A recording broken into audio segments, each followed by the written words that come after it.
सम्माननीय सभामुख महोदय,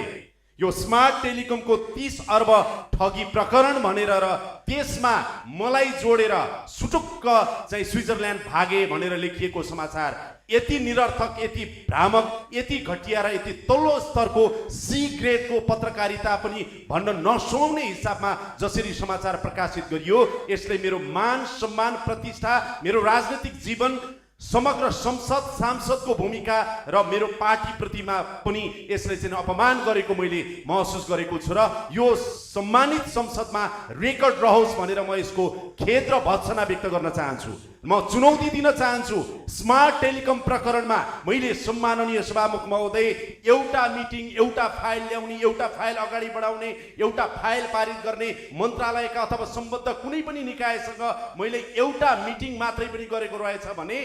स्मार्ट टेलिकमको सन्दर्भमा घोटालाको त परै जाओस्, मिटिङ मात्रै गरेको रहेछ भने पनि मेरो सम्पूर्ण राजनीतिक जीवनबाट म सधैँका लागि बिदा लिन तयार हुन्छु। तर प्रचार र झुटो चाहिँ एउटा लालछना लगाउने हिसाबमा सस्तो र सी ग्रेडको पत्रकारिता, डी ग्रेडको पत्रकारिता गर्ने नाममा कसैको व्यक्तिगत स्वाभिमानमाथि कसैले यसरी चुनौती दिन्छ भने आज सम्मानित सदन मार्फत म त्यो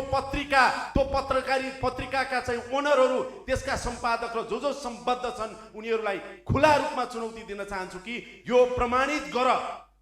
गर्न सक्दैनौ भने पत्रकारिताको जीवनबाट तिम्रो पत्रिका बन्द गर्न सक्दै तिमीसँग हिम्मत छ? यो चुनौती दिन चाहन्छु सभामुख महोदय। होइन भने यसरी राजनीतिक रूपमा एउटा उदाइरहेको व्यक्तिलाई, पार्टीलाई, संस्थालाई, संसदलाई यसरी अपमान गरेर अगाडि बढ्न पाइँदैन। म यो अनुरोध गर्न चाहन्छु र सम्पूर्ण मेरा शुभचिन्तकहरूलाई यो भ्रममा नपर्नको लागि पनि म अनुरोध